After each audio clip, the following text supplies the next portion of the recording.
Already frequency and time standard जो है उसको बोलने के टाइम स्टैंडर्ड क्या है उसका डेफिनेशन ये सब बोल दिए है। नेक्स्ट है क्या बोले इलेक्ट्रिकल स्टैंडर्ड। ये नेक्स्ट है इलेक्ट्रिकल स्टैंडर्ड। इसमें स्टैंडर्ड का डेफिनेशन पिछले दिन हम जो बताए थे स्टैंडर्ड क्या है उसको कैसे एक्यूरेट मेजर जो भी है उस टाइम तो हम बोले हैं। ये इसमें ये क्या बोले इस पीडीएफ में वो स्टैंडर्ड का डेफिनेशन है किस टाइप का हो सकता है क्या है उसका यूजेस क्या है। तो ये वाला है ठीक है। नॉर्मली वही physical representation of the unit of measurement. ठीक है मेजरमेंट का यूनिट का ही फिजिकल रिप्रेजेंटेशन का है। तो वो एसआई यूनिट हो सकता है। नॉर्मली एसआई यूनिट में ही है सारा जो है एसआई यूनिट में ही है यहाँ पे। अच्छा हम ना ये व्हाट्सएप फॉलो नहीं कर रही है तो अगर कि कोई वेटिंग रूम में रहेगा तो हमको थोड़ा बता देना अगर हम देख नहीं पाएंगे तो। ठीक है। तो नेक्स्ट है इलेक्ट्रिकल स्टैंडर्ड। तो इलेक्ट्रिकल स्टैंडर्ड क्या है कि all electrical measurement are based on the fundamental quantities that is I R and V current voltage and resistance. ये जो है रेजिस्टर जो है इसके ऊपर ये फंडामेंटल इसका क्वांटिटी के ऊपर ही ये जो electrical measurement all electrical measure जो है इसका डिपेंड करता है। ठीक है। Systematic measurement depends upon the definition of these quantities means I और V के लिए बोल रहा है कि ये बोले based on the fundamental quantities I R and V। These quantities are related to each other by the Ohm's law that is V is equal to IR। तो इसमें क्या है दो क्वांटिटी नोन रहेगा और दो पैरामीटर जो है वो सफिशिएंटली उसका वैल्यू रहेगा तो सिंगल और थर्ड वन जो है उसको तुम लोग निकल सकते हो। ठीक है। तो it is the sufficient to define only two parameters to obtain the definitions of the third. ठीक है। तो थर्ड वन के लिए टू पैरामीटर्स अगर डिफाइन किया रहेगा तो वो सफिशिएंट है। तो ऑब्वियसली तीनों में दो रहेगा तो ऑब्वियसली और एक को निकल पाओगे नहीं तो नहीं वो ठीक नहीं आएगा।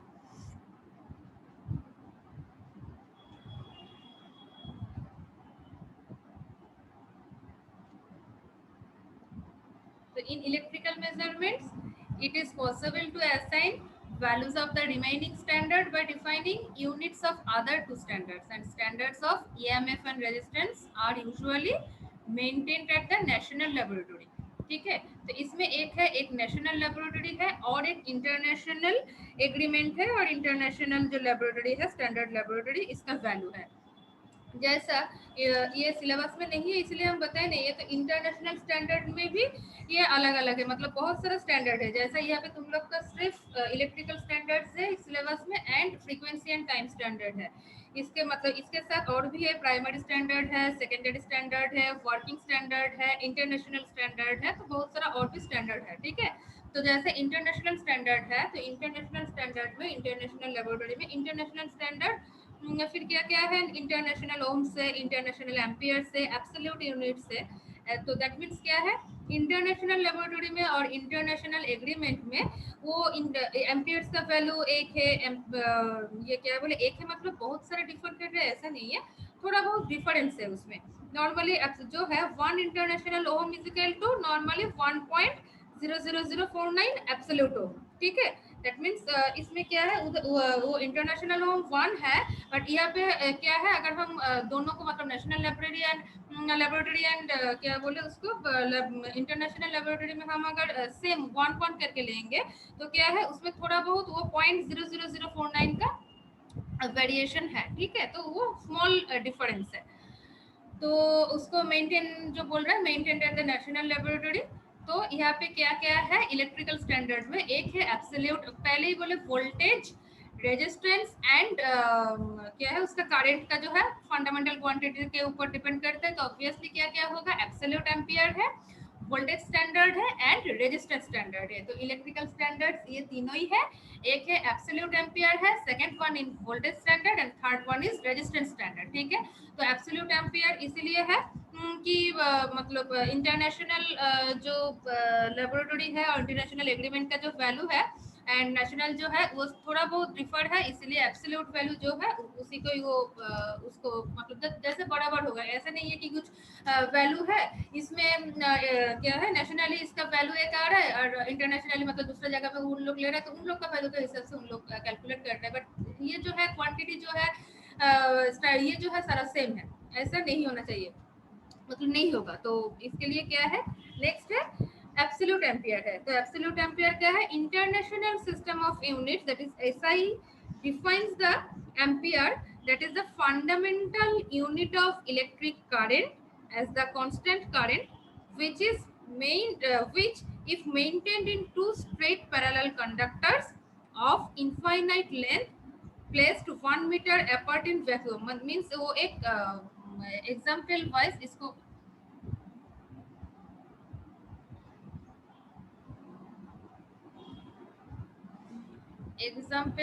इसको बोला है कि international system of units SI units में डिफाइंस द एम्पियर। क्या है, इंटरनेशनल सिस्टम ऑफ यूनिट्स में वो एम्पियर को डिफाइन कर रहे हैं, that is the fundamental unit of current electric current, fundamental unit of electric current as the constant current which if maintained in two straight parallel conductors of infinite length placed 1 meter apart in vacuum will produce between these conductors a force equal to 2 into 10 to the power 7 newton per meter length. ठीक है, इसमें एक ये wise क्या बोला है कि two straight parallel जो कंडक्टर है वो अगर इनफाइनाइट लेंथ का है and 1 meter apart in vacuum में उसका अगर प्लेस किया जाएगा तो उसको क्या है, क्या प्रोड्यूस होगा, while the between this conductors, वो जो दो कंडक्टर के लिए बोला है उसका जो force equal to 2 into 10 to the power 7 newton per meter length. ठीक है, बट इसमें कुछ मेजरमेंट का प्रॉपर जो वैल्यू है नेशनल वाइज उसको हम बोलेंगे कि it was required to produce a more practical accurate. ठीक है, तो ये जो है वैल्यू तुम तो बोलोगे मैम ये तो ये हिसाब से तो ये तो प्रैक्टिकल जो वैल्यू जो लिए है जो वैक्यूम के अंदर है जो उसका लेंथ हम आप बोले हैं कि जैसा जैसा बोले हैं तो उसके हिसाब से तो इसका जो फोर्स आ रहा है तो वही आ रहा है, ऑब्वियसली वही आएगा। तो हम वही बोले कि ये जो वैल्यू का सम कुछ ये जो है उसका जो डिफरेंस है एब्सोल्यूट वैल्यू के साथ इंटरनेशनल वैल्यू का, तो उसका जो डिफरेंस है उसी डिफरेंस वाइज कुछ ना कुछ वैल्यू उसमें डिफर होगा एंड उसको ही और भी की एक्यूरेट करना है। ठीक है, तो bye international agreement the value of international ampere is वही है, यहाँ पे लिखा है कि डिस्कस्ड प्रीवियसली कि ये जो है स्टैंडर्ड में और भी तो स्टैंडर्ड है, पहले ही बोले इंटरनेशनल स्टैंडर्ड है, प्राइमरी है, सेकेंडरी है, वर्किंग है, बहुत सारा है उसमें मेंशन है, तो इसलिए बोला। तो इंटरनेशनल एग्रीमेंट वाइज क्या है, the value of international ampere was based on the electrolytic deposition of silver। ये भी और एक एग्जांपल के लिए बोला है, silver from a silver nitrate solution. In this method, अगर ये मेथड में अगर उसको डिपोजिशन है तो ये मेथड में क्या है, difficulties were encountered in determining the exact measurement of the deposited silver and slight differences exist between the measurement made independently by various national standard laboratory. ठीक है, तो नेशनल स्टैंडर्ड लेबोरेटरी जो है उसमें अगर इंटरनेशनल जो है उसमें अगर इंटरनेशनल एग्रीमेंट वाइज अगर तुम चेक करोगे, पहले ही बोले कि इंटरनेशनल का 1 ampere is equal to absolute का कुछ चेंज है, एब्सोल्यूट वैल्यू नेशनल लेबोरेटरी जो है नेशनल स्टैंडर्ड लेबोरेटरी जो उसमें यूज होता है, तो उसमें कुछ ना कुछ वैल्यू का डिफरेंस आएगा, एक्यूरेटली जो एक्यूरेट वैल्यू नहीं देगा। तो वही है, the international ampere was then replaced by the absolute ampere। that means internationally जो agreement हुआ था और internationally जो वैल्यू उसमें दिया था कि इंटरनेशनली एक वैल्यू है एंड नेक्स्ट है नेशनल स्टैंडर्ड लेबोरेटरीज में और एक वैल्यू है, उसमें का जो डिफरेंसेस है तो वही डिफरेंस क्या है इंडिपेंडेंटली सम वेरी करेगा, वेरियस ये है, इसीलिए इंटरनेशनल एम्पियर को कैसे रिप्लेस किया गया है, एब्सोल्यूट एम्पियर से उसको रिप्लेस किया गया है। दैट मींस अभी किसी जगह में किसी का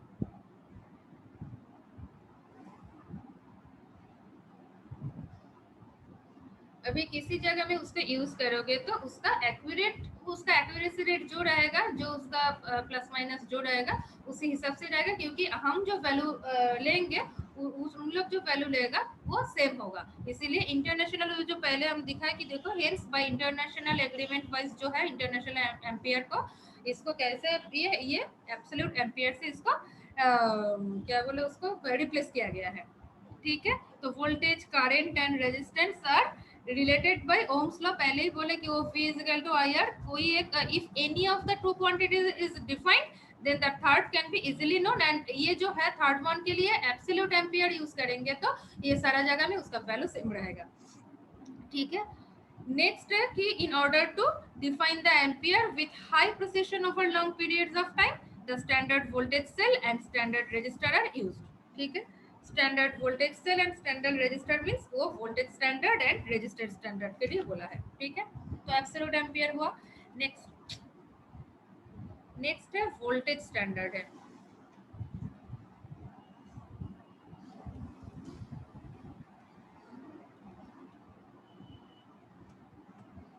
अच्छा, नेक्स्ट है वोल्टेज स्टैंडर्ड। तो वोल्टेज स्टैंडर्ड क्या है, पहले ही बोले कि अगर वो ओम्स लॉ को फॉलो कर रहा है इलेक्ट्रिकल स्टैंडर्ड को, तो यहाँ पे दो पैरामीटर अगर नोन है तो obviously third can be easily derive. ठीक है, तो थर्ड वन इजीली उससे आ जाएगा। एंड अब प्रॉब्लम क्या हो रहा था, प्रॉब्लम हो रहा है कि उसमें वैल्यू का जो है नेशनल स्टैंडर्ड लाइब्रेरी का लेबोरेटरी का एंड इंटरनेशनल जो है एग्रीमेंट वाइज, तो एब्सोल्यूट एम्पियर लिए मतलब उसमें सारा वो उसमें ये क्या आई का कुछ प्रॉब्लम नहीं होगा, इशू नहीं होगा। देन क्या है, देन है the standard voltage called the saturated standard cell और स्टैंडर्ड सेल। ठीक है, तो स्टैंडर्ड जो वोल्टेज है, तो स्टैंडर्ड वोल्टेज को क्या बोला जाता है, सैचुरेटेड स्टैंडर्ड सेल और स्टैंडर्ड सेल। ठीक है, ये था लास्ट जो एम्पियर एब्सोल्यूट एम्पियर के लिए बोला है कि in order to define the ampere with high precision over long periods of time the standard voltage cell and standard resistor are used। obviously I is equal to V, ये जो है Ohm's law के लिए क्या बोले I is equal to V by R के लिए, तो उसका उसके लिए तो एब्सोल्यूट एम्पियर है। ठीक है, तो वही एम्पियर के लिए क्या क्या चाहिए, voltage cell, standard voltage cell भी चाहिए एंड स्टैंडर्ड रजिस्टर भी चाहिए। तो ये standard voltage cell mean standard voltage है और सैचुरेटेड स्टैंडर्ड सेल है। ठीक है,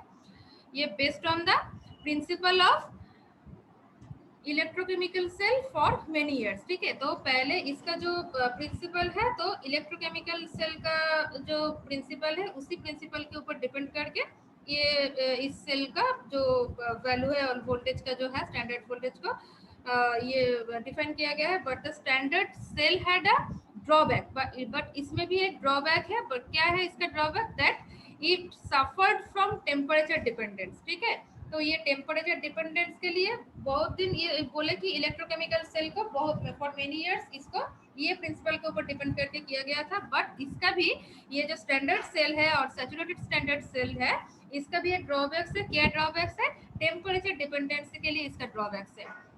तो this voltage was a function of a this voltage of a function of a chemical reaction and was not directly related to any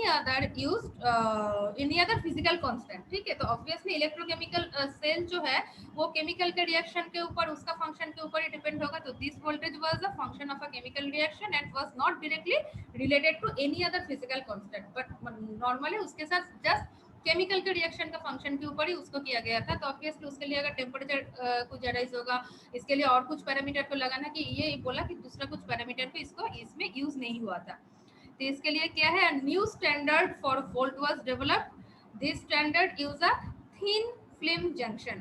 ठीक है, तो thin film junction जो है, थिन फिल्म जंक्शन के ऊपर डिपेंड करके फिर नेक्स्ट जो न्यू स्टैंडर्ड है वोल्ट के लिए उसको यूज किया गया था। एंड उसका accuracy, that means the accuracy of the standard volt including all system inaccuracies approximately in 1 part of 10 to the power 9 when the microwave मतलब और जो जो इसमें पैरामीटर ये है जो फिजिकल क्वांटिटी के लिए जो है। नेक्स्ट पहले तो बोले ये कि इलेक्ट्रोकेमिकल के लिए था, बट उसमें जो प्रॉब्लम हो रहा था इसके लिए थिन फिल्म जंक्शन जो है उसको यूज किया गया था। इसका इरेडिएटेड माइक्रोवेव एनर्जी इसमें भी यूज होता है। उसके लिए वोल्टेज जंक्शन का जो वोल्टेज जो है वो फ्लक्चुएट करता है एंड इसके हिसाब से इसका एक्यूरेसी जो है, ये एक्यूरेसी जो है 1 part in 10 to the power 9 है। ठीक है, नेक्स्ट है standard seller used for transferring the volt from the standard based on the thin film junction to the secondary standards, वही प्राइमरी स्टैंडर्ड सेकेंडरी स्टैंडर्ड्स, जो standards का और भी ये है वही सेकेंडरी स्टैंडर्ड का कैलिब्रेशन के लिए वो यूज होता है। और दिस डिवाइस इज नॉर्मली जैसा स्टैंडर्ड वोल्टेज को सैचुरेटेड स्टैंडर्ड सेल और स्टैंडर्ड सेल बोला जाता है, इसलिए ऐसे जो ये जो कैलिब्रेशन सेकेंडरी स्टैंडर्ड के लिए होता है, न्यू जो ये थिन फिल्म जंक्शन वाला जो है, this device is called the normal और सैचुरेटेड वेस्टर्न सेल। तो ये जो डिवाइस है वो पहला वाला था सैचुरेटेड स्टैंडर्ड सेल और ये है सैचुरेटेड वेस्टर्न सेल, ठीक है। तो इसका ही फिर और एक एग्जांपल है, वो एग्जांपल वाइज वो सैचुरेटेड वाला क्या है, अनसैचुरेटेड वाला क्या है, ये वाला वोल्टेज स्टैंडर्ड में दिया है कि एक एक टाइप में वो वोल्टेज को स्टैंडर्ड को डिफाइन किया गया है, उसका कुछ ड्रॉबैक्स है, तो दूसरा और एक इम्प्लीमेंट किया गया है। तो एक तो हम बोले इलेक्ट्रो केमिकल वाला जो है केमिकल का रिएक्शन के ऊपर, सेकंड वन है थिन फिल्म जंक्शन के ऊपर, उससे इरेडिएट माइक्रोवेव एनर्जी भी जनरेट होता है, तो उससे भी वोल्टेज डेवलप करता है अक्रॉस द जंक्शन। तो नेक्स्ट है रेजिस्टेंस स्टैंडर्ड, ठीक है, यही है और एक एग्जांपल वाइज इसको दिया है। नेक्स्ट नया वाला जो है स्टैंडर्ड वेस्टर्न सेल जो है उसका ये दिखाया है यहाँ पे। नेक्स्ट है रेजिस्टेंस स्टैंडर्ड है, तो रेजिस्टेंस स्टैंडर्ड इसमें भी सेम ही है कि रेजिस्टेंस स्टैंडर्ड क्या है, उसका भी वो जो V equal to I R जो है उसी फंडा जो है उसी को ही दो अगर नोन पैरामीटर है तो third one easily we can derive. Next resistance का क्या, इसका भी एब्सोल्यूट वैल्यू चाहिए, नहीं तो वही कुछ ना कुछ वेरिएशन, ज्यादा कुछ नहीं होगा बट कुछ ना कुछ वेरिएशन आएगा, तो वैल्यू में कुछ ना कुछ तो डिफर करेगा, वो हो सकता है 0.000 समथिंग डिफर कर सकता है। So the absolute value of resistance is defined as ohms in the SI system of units. Then R is equal to normally R is equal to rho L by A, where rho is the resistivity of the wire and area cross section area of the wire and L equals to L the length of the wire.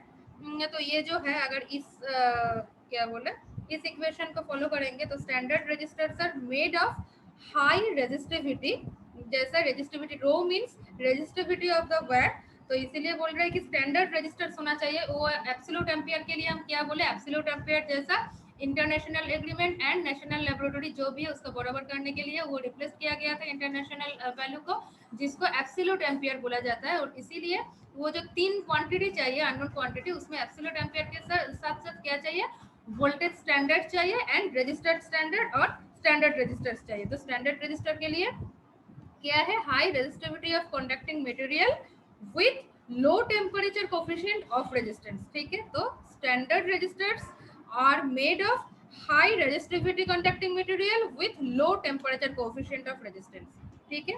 तो ये जो फंडा है ये फंडा को उसको मतलब मेंटेन करना है। नेक्स्ट क्या है, तो transfer registers are used in industrial research and calibration laboratory. Obviously ये तो कैलिब्रेशन के लिए, तो ऑब्वियसली कैलिब्रेशन जब करोगे उसमें सारा जो क्वांटिटी और सारा जो स्टैंडर्ड यूनिट मेजरमेंट जो जो है सेम मतलब जो उसके लिए है वो मेंटेन करना चाहिए। नेक्स्ट उसका डिटरमाइनिंग वैल्यू जो है अननोन रजिस्टर का रेशियो जो है वो उससे आएगा, ठीक है। ये है, हम जस्ट ओवरव्यू के लिए ये बताए हैं कि इलेक्ट्रिकल स्टैंडर्ड क्या है, उसमें क्या क्या पार्ट है और क्यों absolute ampere voltage standard register standard लग रहा है। और उसके बाद जो एग्जांपल वाइज है तुम लोग देखो, अगर प्रॉब्लम अराइज करेगा तो हम ऑब्वियसली उसको जिस जगह में पार्ट में होगा उसी पार्ट में हम बोल देंगे, ठीक है।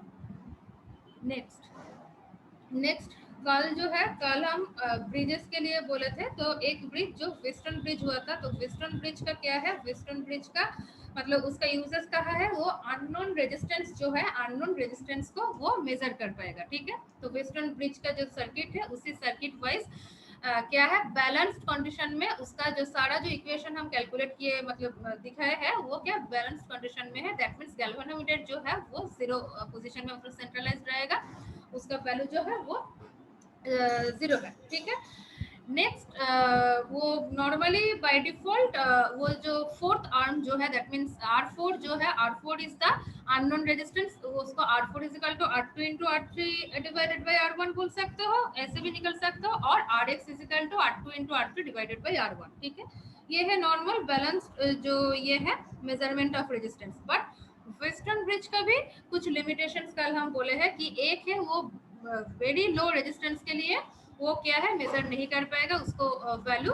और क्या है हाई हेवी हाई जो रेजिस्टेंस है that means mega home resistance, mega home range का जो रेजिस्टेंस है वो मेगा होम रेंज का रेजिस्टेंस का वैल्यू वो नहीं मेजर कर पाएगा, ठीक है। और लो रेजिस्टेंस का जो है लो रेजिस्टेंस का भी वो मेजर नहीं कर पाएगा। तो इसके लिए क्या है, इसके लिए दूसरा कुछ रिप्लेसमेंट है। तो फर्स्ट है कि लो रेजिस्टेंस के लिए क्या है वो जो एरर आएगा उसका जो सिग्निफिकेंट जो एरर जो आएगा उसी एरर को एलिमिनेट कैसे किया जाएगा, केल्विन्स डबल ब्रिज से, ठीक है।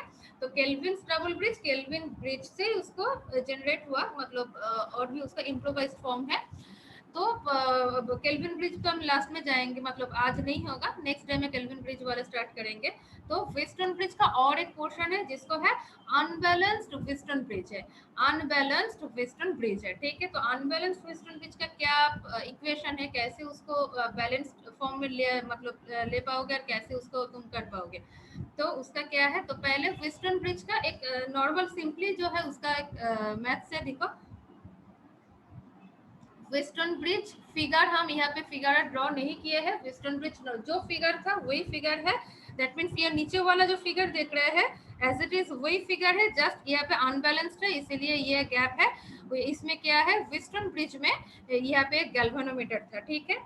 तो ये western bridge consist of the following parameters, that is R1 is equal to 10K, R2 is equal to 15K and R3 is equal to 40K। तीन रेजिस्टेंस एंड वेस्टर्न ब्रिज के लिए क्या है, वेस्टर्न ब्रिज के लिए हम बोले थे कि वो जो है क्या बोले एक एटलीस्ट वन आर्म और वन रेजिस्टेंस को क्या है एटलीस्ट वन रेजिस्टेंस और वन आर्म जो है उसको बैलेंस ये जो है इसमें होना चाहिए। एंड ऑब्वियसली अननोन जो रेजिस्टेंस कैलकुलेट करने के लिए उसको रिक्वायरमेंट ये एटलीस्ट वन आर्म जो है उसको होना चाहिए कॉमन टर्म में और नोन फॉर्म में, ठीक है। तो find the unknown resistance Rx, तो हम पहले बोले बाय डिफॉल्ट R4 जो है, कल भी हम बोले हैं बाय डिफॉल्ट R4 जो रेजिस्टेंस है दैट इज दिस, ये अनबैलेंस्ड का ये है फिगर मतलब डायग्राम है, ये डायग्राम नहीं है, यहाँ पे गैल्वेनोमीटर रहेगा। तो ये R4 जो है वही होता है नॉर्मली क्या है अननोन रेजिस्टेंस वाला पार्ट रहता है। तो ऑब्वियसली R1 R2 R3 तीनों ही नोन क्वेश्चन में ऑलरेडी तीनों ही है, तो क्या है Rx easily possible Rx calculation. तो from the equation for the bridge balance that means for Wheatstone bridge balance bridge, कल जो हम बोले थे वो बैलेंस वेस्टर्न ब्रिज वाला था उसका इक्वेशन। तो उसमें क्या है उसमें था कि R4 और Rx is equal to R2 into R3 divided by R1, ठीक है। R2 into R3 divided by R1। तो इसके लिए क्या है R2 is equal to given R3 जो है R2 R3 एंड R1 तीनों ही गिवन इन द क्वेश्चन। तो जो वैल्यू है उसका कैलकुलेट करके तो आ जाएगा। तो ये हो गया है, तो नॉर्मल वेस्टर्न बैलेंस ब्रिज जो है उसका है। नेक्स्ट है अनबैलेंस वेस्टर्न ब्रिज, नेक्स्ट है अनबैलेंस वेस्टर्न ब्रिज। देखो इसमें क्या है गैल्वेनोमीटर नहीं है, वो ए एंड बी जो है उसका बीच में गैप है, ठीक है। R1 R2 R3 R4 यहाँ पे ई जो है नॉर्मल जो ये सप्लाई है वो सप्लाई डीसी सप्लाई दिया है उसमें। नेक्स्ट डीसी सप्लाई दिया है तो अप्लाइंग द इसमें वोल्टेज डिवाइडर रूल को अप्लाई करेंगे, इसी सर्किट में वोल्टेज डिवाइडर रूल्स को अप्लाई करेंगे।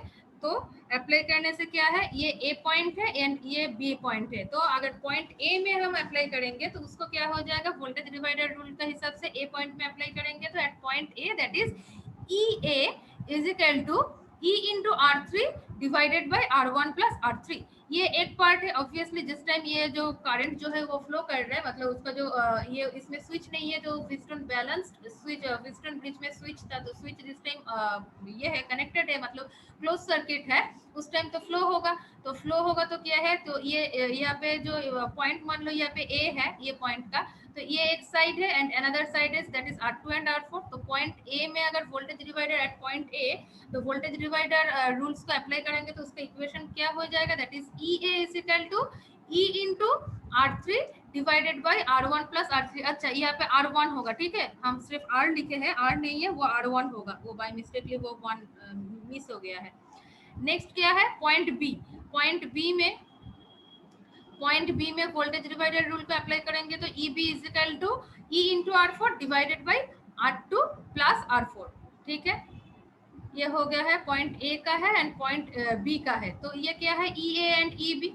Obviously the voltage between A and B is the difference between E A and E B which represents Thevenin's equivalent voltage, which represents Thevenin equivalent voltage। ठीक है, तो ये जो circuit है, circuit में देखो यहाँ पे ए है एंड बी है, इसका कनेक्टेड नहीं है, तो ये दो का बीच में इसका वोल्टेज डिफरेंस क्या है, ई ए माइनस ई बी, मतलब ये दो पॉइंट का डिफरेंस का ही है, हो जाएगा वो उसका वोल्टेज डिफरेंस। ठीक है, तो उसका क्या और क्या, ये जो है ये डिफरेंस क्या रिप्रेजेंट कर रहा है, represents the Thevenin equivalent voltage. ठीक है, तो थेवेनिन इक्विवेलेंट वोल्टेज का सर्किट एंड उसका तो आएंगे, तो इससे पहले इसका डिफरेंस जो है, डिफरेंस को निकालना है, दैट इज ईटीएच। इसका जो है थेवेनिन इक्विवेलेंट वोल्टेज है, इसलिए ETH is equal to EAB is equal to EA minus EB, इसका डिफरेंस के लिए बोला गया है। तो ई ए एंड ई बी का जो वैल्यू है इसके हिसाब से ये है E A B is equal to this. Next, Thevenin equivalent resistance circuit. Thevenin जो बेसिक इलेक्ट्रिकल में तुम लोग देखे हैं और पढ़े हैं कि थेवेनिन इक्विवेलेंट रेजिस्टेंस जो है, थेवेनिन इक्विवेलेंट रेजिस्टेंस का सर्किट क्या है, obviously A point and B point ये जो है, एंड ये R1 R3 R2 R4 and ये है that is RS is equal to 0 ohm। Means क्या है, RS मीन्स है internal resistance of the source, internal resistance of the source. Internal resistance of the source means वो normally उसको zero ही है, obviously इसको क्या है उसमें कुछ फ्लो नहीं करेगा, कुछ नहीं जाएगा, इसीलिए उसको नॉर्मली वो जीरो ही रहते हैं, मतलब very low. the internal resistance is assumed to be very low, we treat it as 0 ohm। ठीक है, नेक्स्ट द क्या है, थेवेनिन इक्विवेलेंट रेजिस्टेंस का मतलब थेवेनिन का ये क्या है, इसको हम क्या बोल सकते हैं, इसका जो रेजिस्टेंस है RTH इज इक्वल टू है, means the equivalent resistance of the circuit, equivalent resistance of the circuit is R1 parallel R2 in series with R2 parallel R4, that is this. ये सीरीज में हम बोले कि ये है series में इसके साथ है, ये जो है इस पोर्शन को हम अगर ऐसा है तो क्या बोले, इसका अगर खुल के हम दिखाएंगे तो क्या ऑब्वियसली वो सीरीज में ही है, वो क्लास है। तो R1 R3 को कैसे लिख सकते हैं, R1 into R3 divided by, ये नॉर्मल तुम लोग जो बेसिक इलेक्ट्रिकल में पढ़े हैं, थेवेनिन इक्विवेलेंट का जो रूल है उसको डिवाइड करके वोल्टेज डिवाइडर, मतलब ये जो अनबैलेंस्ड वेस्टर्न ब्रिज में वोल्टेज डिवाइडर रूल को अप्लाई किए हैं, उसके साथ वो जो सर्किट है और उसका जो फंडा है वो क्या रिप्रेजेंट कर रहा है, थेवेनिन इक्विवेलेंट सर्किट को रिप्रेजेंट कर रहा है, तो उसी हिसाब से ये इसको जो है RTH is equal to this. ठीक है, if galvanometer connected across the terminal A and B, यहाँ पे तो गैल्वेनोमीटर नहीं है, जो बैलेंस्ड जो वेस्टर्न ब्रिज था कल जो हम दिखाए थे वो है कि बैलेंस ब्रिज है, दैट मींस वो सेंट्रलाइज्ड है और मतलब सेंटर पोजीशन में है, वो जीरो था, बट इसमें नहीं है। बट अगर if galvanometer is connected across the terminal A and B, it will experience the same deflection at the output of the bridge, it will experience the same deflection at the output of the bridge। ठीक है, the magnitude of the current is limited by both Thevenin's equivalent resistance and any resistance connected between A and B। ठीक है, तो उसका resistance क्या हो जाएगा, resistance between A and B consist only of the galvanometer resistance RG। ठीक है, the deflection current in the galvanometer, the deflection हम पहले यहाँ पे दिखाई कि क्या है, अगर गैल्वेनोमीटर को अगर उस टर्मिनल में कनेक्ट किया जाएगा तो एक डिफ्लेक्शन, उसमें एक सेम डिफ्लेक्शन उसमें अराइज होगा, तो वो deflection current is equal to क्या है, डिफ्लेक्शन करंट को कैसे कैलकुलेट किया जाएगा, दैट इज डिफ्लेक्शन जो करंट है in galvanometer, that is IG is equal to ETH divided by RTH plus RG। IG is equal to ETH divided by RTH plus RG। IG क्या है, ये है deflection current of galvanometer, then क्या बोले उसको RTH। अच्छा यहाँ पे हम सर्किट वाला नहीं दिखाए हैं। अच्छा, नेक्स्ट है RTH जो है वो ऑलरेडी कैलकुलेटेड, थेवेनिन इक्विवेलेंट जो रेजिस्टेंस है, थेवेनिन इक्विवेलेंट रेजिस्टेंस है RTH।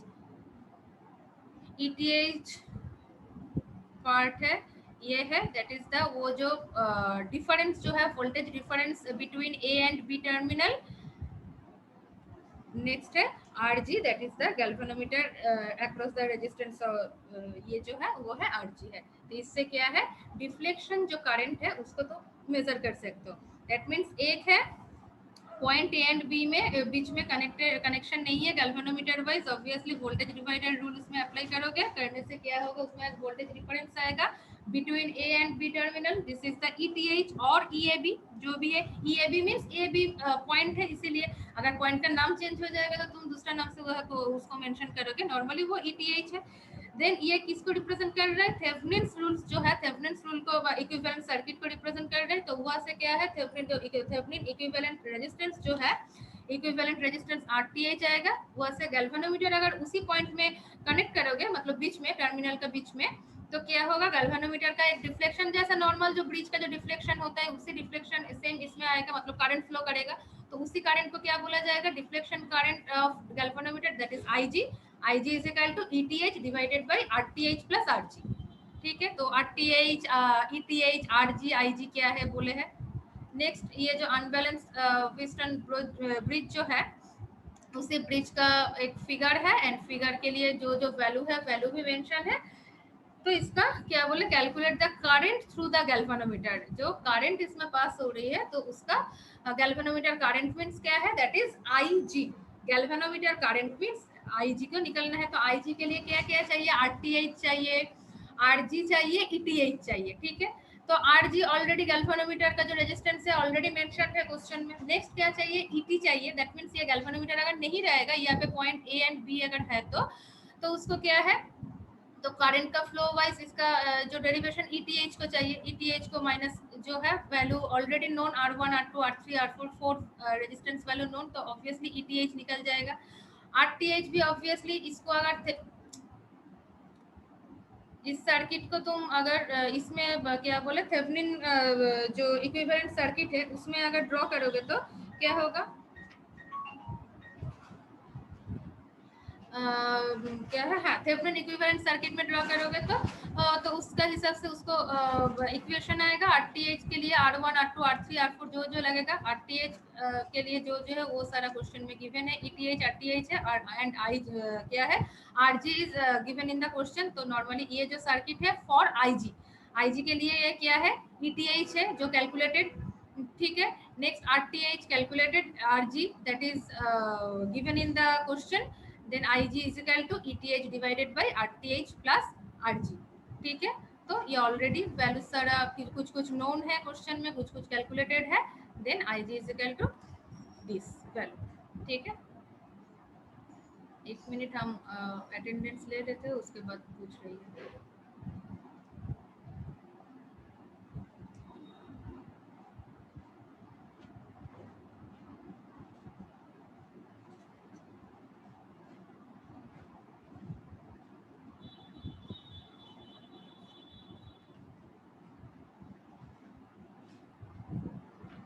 किसी का डिस्कनेक्ट हो जा रहा है और कुछ नेट इश्यूज है ऑलरेडी, तो ये वीडियो जो है अपलोडेड है, वहाँ से तुम लोग देख सकते हो।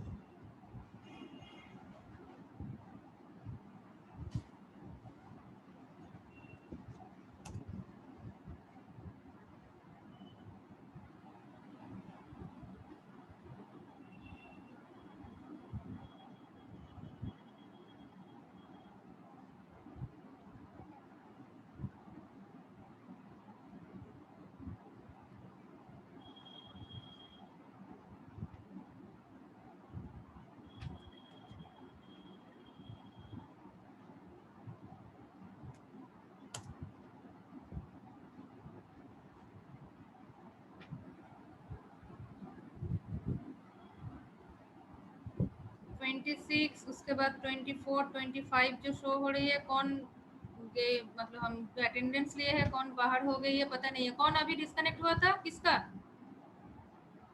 किसका डिस्कनेक्ट हुआ था, नहीं बोलोगे तो अटेंडेंस हम कैसे देंगे बोलो। अभी हम 24 देखे जिससे हम स्क्रीनशॉट लिए हैं, अभी 25 हुआ, 25 ही था। ठीक है, जो भी है, नेक्स्ट बोलो कि इसमें कुछ प्रॉब्लम है। ये जो सर्किट है कम्प्लीटली नॉर्मल, जो बेसिक इलेक्ट्रिकल का जो फंडा है कि पैरेलल ये जो है उसका क्या इक्वेशन है, अगर सीरीज में रहेगा तो वो क्या होगा। नेक्स्ट थेवेनिन लॉ जो है, नॉर्मल जो रेजिस्टेंस जो है ईएमएफ के ऊपर डिपेंड करके जो है, ये नॉर्मल जो बेसिक इलेक्ट्रिकल का जो फंडा है उसी के ऊपर